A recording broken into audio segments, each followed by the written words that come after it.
আল্লাহর রহমত অসুস্থির রব্বুল আলামিনের কাছে যে শুক্রবারের জন্য মানুষ অনেকটা বেঁচে গেছে। সবাই দোয়া করবেন জান্নাত পেশে বাবা মা আপনার যে বারান্দা এখানে দেন না সে বারায়া দিয়া দিয়া দেয় তবে দেখছি এখানে আবার অনেক পড়া যাতায়াত তারপর পাবলিকে যাতায়াত রিক্সা গাড়ি অভাব নাই এখানে চলাফেরা করেন এই ব্যবসা এলাকা দোকানপাট আরো আছে।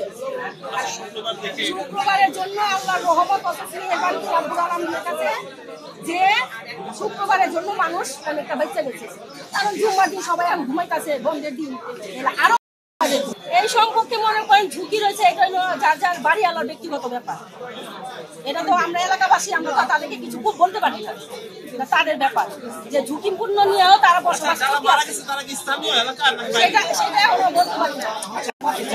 মানে আবার এই যে আবার শুনতেছি যে এই বাসায় নাকি কাজ করে হয়তো কাজের সুবাদে আসছে, কিন্তু আমরা সঠিক কিছু বলতে পারছি। সবাই দোয়া করবেন জান্নাত পেশে বাবা মা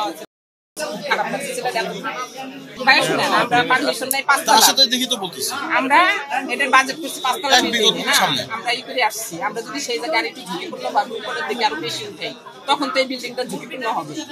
এটার জন্য অনেক সময় হয়, এটা তো অনেকে বুঝে না। বাড়ি করলে মনে করে যে না আমি এইটু করছি আমার আর কিছু দরকার, উপরে উঠাইতেই থাকে। আমি কিন্তু পারমিশন ছিল রাজুকের থেকে 5 তলা বিল্ডিং করবো, আমি কিন্তু সেই বিল্ডিংটা 10 তলা বানাই ফেলাইতেছি। হ্যাঁ, এই কারণটা তো আরো ঝুঁকিপূর্ণ। এই জন্য আমার মনে হয় যে দৃষ্টি আকর্ষণ করি আমি প্রশাসনের